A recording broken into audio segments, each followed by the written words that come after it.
time for today. This is going to be all about an amazing scheme actually up in Leeds. We'll get Suzie and Nicky to introduce themselves. All about going into secondary schools and having talks about getting girls into tech, basically.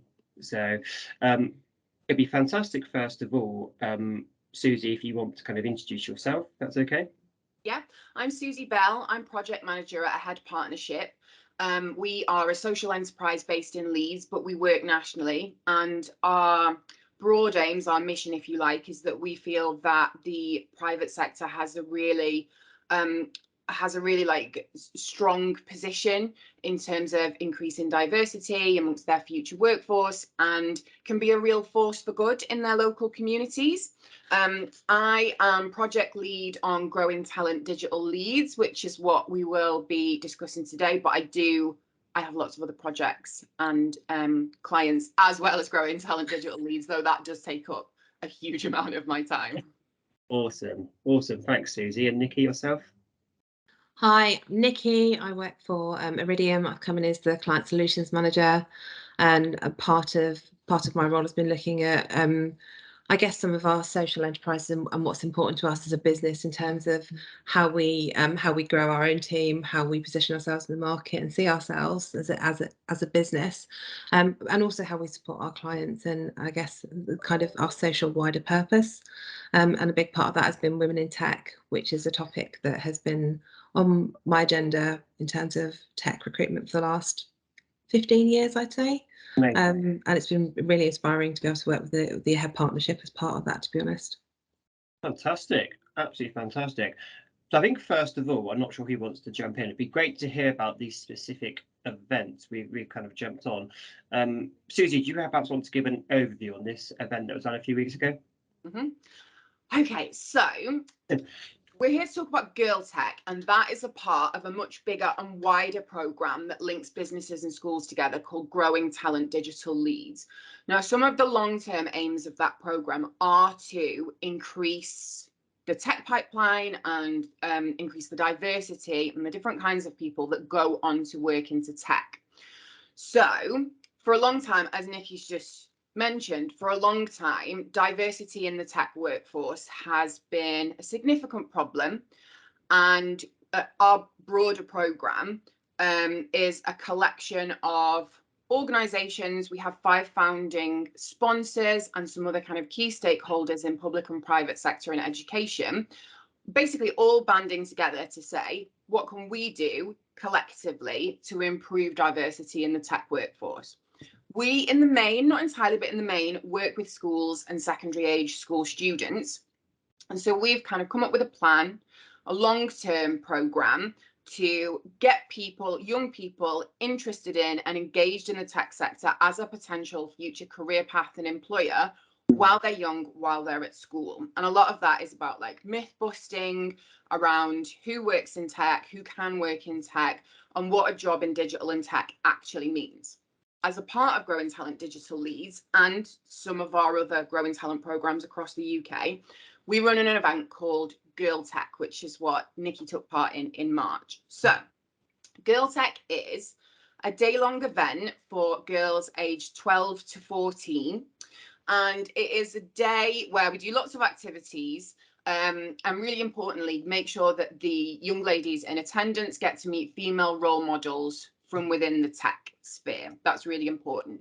So this year at Girl Tech Leeds, we had speakers and they came from our event sponsors who were Asda, Netcompany and Leeds City Council.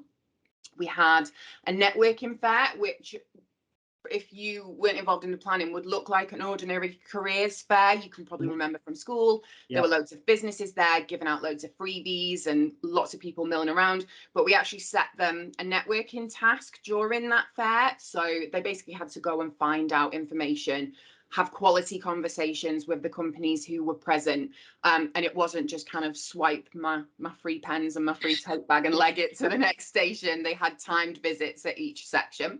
Nice. We also had workshops that were put on by a number of the involved employers. So lots of fun workshops. And then we rounded up the day with a panel, which included some kind of local female heroes and leaders in tech. So Anna Sutton took part in the panel. She's the founder of the Data Shed up in Leeds. Sandra, who is, I believe she's director at Pan Intelligence. A lady called Rima, who's kind of like Ms. Data in Leeds. She works for Whirlpool. And basically that was an opportunity for everyone to get together in the room at the end of the day, ask loads of questions from the panel. We had loads of really great feedback about that, actually, because those women, you say like inspirational female women in tech, and you think of kind of, you know, the female equivalent of Steve Jobs or something, but actually they're very ordinary, accessible, friendly, normal women who just happen to have had a very successful career in tech. And a lot of the girls found them genuinely inspirational because they were so easy to relate to. It was absolutely brilliant. It was like, so it was really inspirational, of course, but it was just so good to like be back in a room full of young people again. It was wonderful. It must have been, as you just said, it must have been amazing just to get back and do it in person. And then Nicky, can you please explain your role within the events as well, please? So just to take it back a little step, yes. When we looked at the Women in Tech piece, for me, I feel like I've worked within organisations for a really long time who've taken the view that it's about how you find women in tech, how you recruit women in tech. It's never been about how you inspire girls to get into tech. Absolutely. And I've for the last 5 years, that's really grated with me, if I'm honest with you, in terms of there's a pool of talent and we're not extending that pool, we're not inspiring people into that pool. What we're doing is just saying, how do we fish better? Yeah. So for me, I think the purpose around and the position for Girl Tech is ideal for, I guess, for our beliefs in what's really necessary to change that dial from that 15% of women in tech. So it was incredibly privileging, to be honest, to be in that room full of girls. Yeah. And I don't think that's their privilege to be there. I think it's our privilege to be able to have those conversations with them, if I'm honest with you. Yeah. And not all of them could see a route into tech, if I'm honest with you. And that became really clear when we were talking to them. That was kind of better, because I think there is just such a muddied view as to what that means and what tech means and what IT still means, and in terms of what those careers are. And that we positioned ourselves, we were part of that crowd in that part of that careers fair. And we didn't want to tell just one story about one role, and we didn't want, because that fits with just one person. And actually what we wanted to show was you have skills that are needed in the tech world, and there's such a broad variety of careers on offer now. You don't understand what that could be and what you can bring to it. So we played a game. And that game was a spin the wheel game, and not because we really like the idea of it. We did.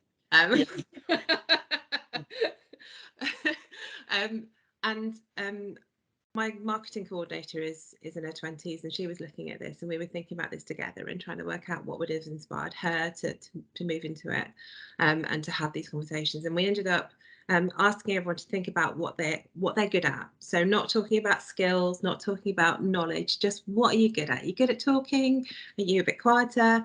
And we worked with that, and asked them to take a few things that we're good at. It was quite tough at times. As Suzie says, it was timed. She's quite scary when she times people, by the way. Really? She's strict. Think it. Very strict. And we had girls, and the biggest admiration for them, quite a lot of them, was trying to work out what they were good at. And quite often we said, are you good at maths? Are you good at English? Are you good at drawing? Are you good at getting your friends into some order, and team leading? What's kind of, and what do you like doing? And quite often it was actually, what's your friend good at? It was an easier question to ask. Really? And once we kind of pulled that out of them, we then looked at what careers, what jobs those skills, those kind of soft skills would really align to. And then they spun the wheel, and if they landed on their dream career, they won one of our goodies from our thing. And I think it was quite positive in terms of just showing people that, particularly the girls, that the variety of skills needed and the breadth of the career paths, because you'll never go through everything, but just in terms of just offering a bit of insight into the fact there is something there for you. Don't close this career off for you because it's not in terms of what you can bring into it. So we were looking at product owners, and we were looking at things where actually the heart of it is how you communicate, how you pull things together, all those kind of softer skills. We looked at designer roles, we looked at like user experience roles, so you're thinking about how other people experience things, and we're just trying to explain that it's not maths and science sat in the corner of the room. That is part of it, and we had data engineers as part of those career paths, because it's not about it, but it's about showing that breadth and the diversity in roles and how that can appeal to a diverse range of people, whoever they are, if I'm honest with you. But we had a room full of girls who were kind of there to be told there was a career path for them, and it felt incredibly good to be having that conversation, if I'm honest with you. Really interesting point you first made about actually addressing the balance at grassroots level. I think so many companies have a policy where they want to hire X many women developers or engineers, whatever it is, but actually that doesn't address the balance, because you're almost just shifting one person to another company, and actually that still means the percentage is still going to remain the same. Yeah, completely. We've been having the same conversation around how do you attract more women to your company. That's not how do you attract more women into tech. Yes. How do you give the information about what tech is? I mean, you can't expect schools to understand what is such a fast-paced, moving environment. Even like I've worked in tech recruitment for 22 years, because I'm really old at this point. But it still takes me by surprise, the new roles that are coming into the market and what skill sets are required for that. And that's yearly at this point. It's not that you can look at this 5 years in a 5-year chunk and think you understand what the market is like 5 years later. It's not. It's changing really rapidly. With the tech changes, the skills change and the roles change. And you can't expect a school or a teacher within a school to track that pace. So that's why I think it's so important that as private organisations, we feed into that information. We give that insight. You know, we have something valuable to give back into that inspirational piece. Even like the women in tech, I think it's amazing having those women on that panel. I think that's phenomenal. But I also think it's just in terms of just showing what that could be. So that role, you know, data engineer may not be, or data may not be your bag, but actually there are 15 other roles that may well be your bag. Can you talk us through some of the feedback, or have you got any good news stories about girls who attended the event? I'm sure you were flooded with thank you and etc. messages afterwards. Yes, I do, because I have my data. Yes. I'm not very good with data, but I've got it. So at the start of the day, we asked all the girls present, how interested are you currently in a career in digital? And 47% of them said that they were. By the end of the day, that figure was 79%. So it had leapt 33%. At the start of the day, we asked the girls, do you understand what skills are needed to work in digital? Now, 76% of them said yes. I am going to move on to dive down a little bit more to what that actually means in a minute. So at the start of the day, 76% of girls said they understood what skills are needed to work in digital. By the end of the day, that figure was 100%. But at the start of the day, when we said, what kind of skills do you think those are? What kind of skills do you need to work in digital? So at the beginning of the day, the kind of most common words that came up were computing, computer, science, coding, maths, computers, iPhone. Someone wrote big brain. Business, coding, code, coder, etc. But when we asked them to do it again, at the end of the day, coding still came up, and that's fair. Coding is a necessity to make tech work. But by the end of the day, the most common words were teamwork, problem solving, communication, independence, creativity, listening, project, variety, language, cooperation, leadership. So there was a huge leap in terms of insight into what a role in tech is. Yeah. So at the start of the day, that 76% of girls, however many girls that was, thought they knew what skills were needed to work in tech, and they said lots of things about computing and coding and iPhones and being really clever. But by the end of the day, 100% of them felt confident they understood what those skills were, but there was a huge leap in terms of their actual understanding. And for me, looking at that, I think that the day has done its job in terms of highlighting all the different soft skills that are so important to succeed in tech and beyond, I think, as well. one of the things that the teachers fed back was that they spent so long at home. So we had a year 8 cohort at Girl Top. Yeah. So those year 8 girls didn't get to transition from primary school to high school because schools were closed. And they spent their entire year 7 being taught in bubbles and not really spending much time with anyone outside of their own bubble and the teachers within it. And then they went into year 8. There was sort of worry around the Omicron variant and what that would do. And so one of the things that the teachers fed back was all of those students have essentially missed out on 2 years of socializing and building those soft skills.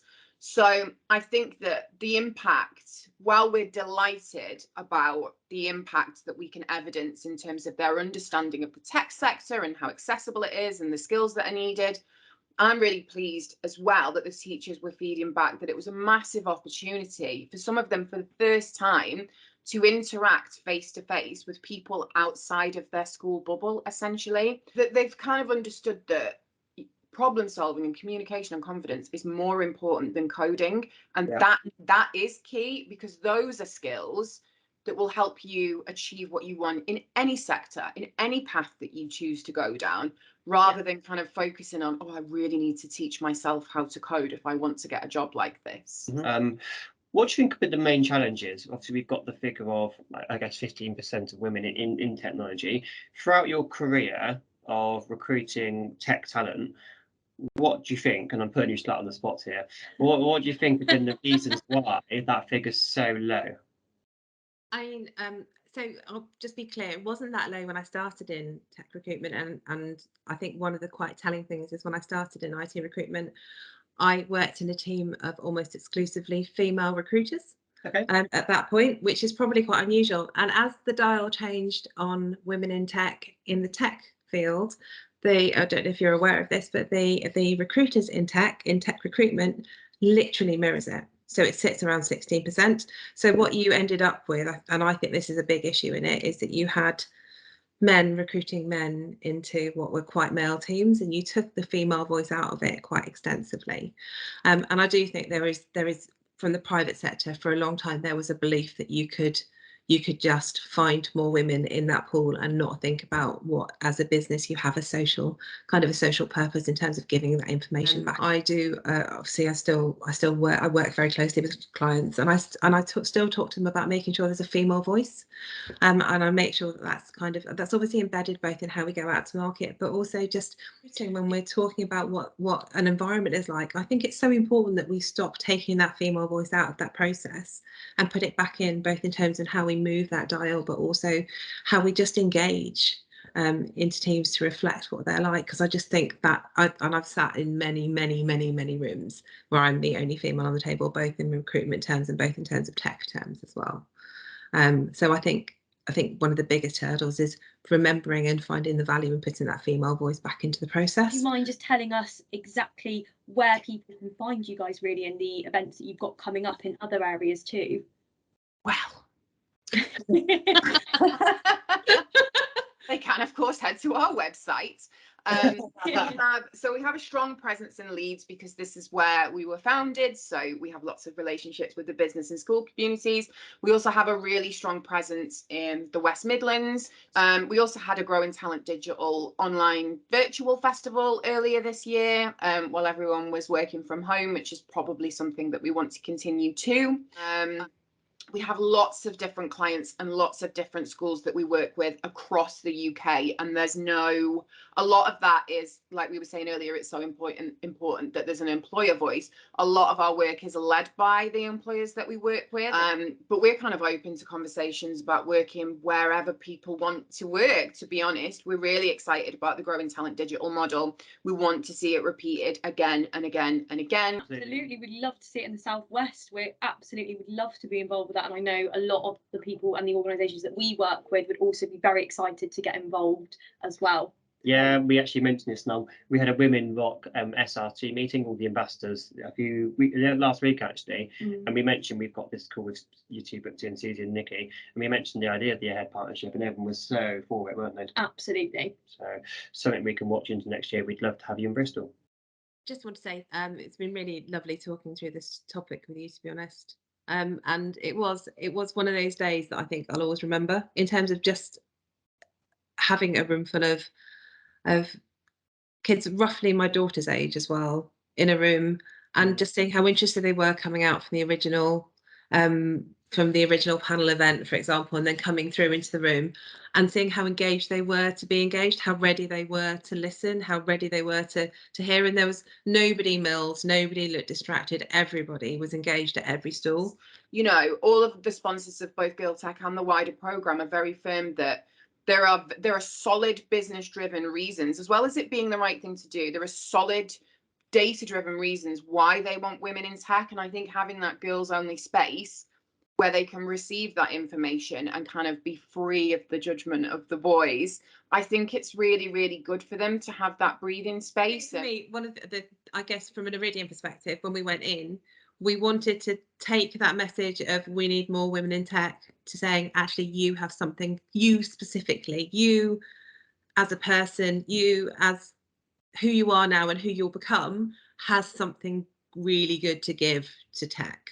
And I think for us, that's why we did that "what are you good at" question. We really tried to turn that message away from this is what a tech career could look like. Do you think you could do it? Because I think particularly when you're that age, it's really hard to think about whether you could do a job. So we turned it around and said, what are you good at? Actually, look what you can do. And we really tried to make it not about we need more women in tech. We want more women to be involved in businesses. We can see the value of diversity in the businesses. And we just said, actually, look what you're good at. Look what you are able to do. Look what you could earn for doing that. Look what you could build as a career for doing that. This is what's open to you. It's been amazing listening to you too. So thanks so much for this. Thank you. Genuinely from our side, it's just haven't really had anything like this going on in the Southwest. It might be that we just haven't heard of events like this, and there is stuff going on, but it's been amazing. Yeah. We want to see more of it. Yeah, we do. Yeah. So, We want to see you guys down here. yeah. Thanks.